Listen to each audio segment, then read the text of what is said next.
Hi అండి, నమస్తే. నేను మీ దుర్గానండి. ఈరోజు నేను చేయబోయే కర్రీ ఏంటంటే చిక్కుడుగాయ ఫ్రై అనమాట అండి.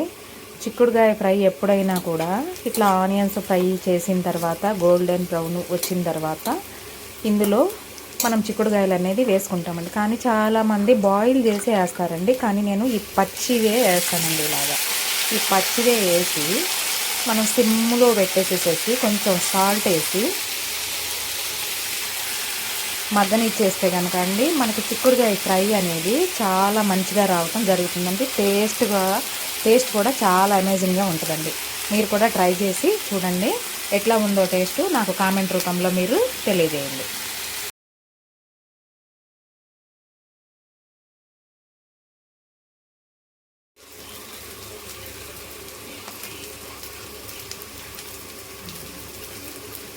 చూసారండి, చిక్కుడుకాయ ఫ్రై అనేది ఎలా మంచిగా ఫ్రై అయిపోయిందో. వాటర్లో నేను ఉడకపెట్టకుండానే పచ్చి చిక్కుడుకాయలు వేసాను కదా ఇందాక, వేసి సాల్ట్ వేసి సిమ్లో మగ్గనిచ్చి ఇలా ఫ్రై చేసేసేయండి. చక్కగా ఎంత బాగుందో చూసారా.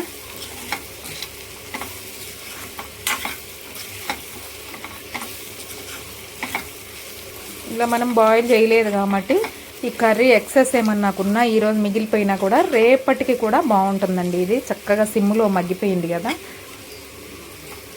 చూసారా, చిక్కుడుకాయ ఫ్రై అనేది రెడీ అయిపోయింది. ఎలా ఉందో మీరు కూడా ట్రై చేసి చూడండి.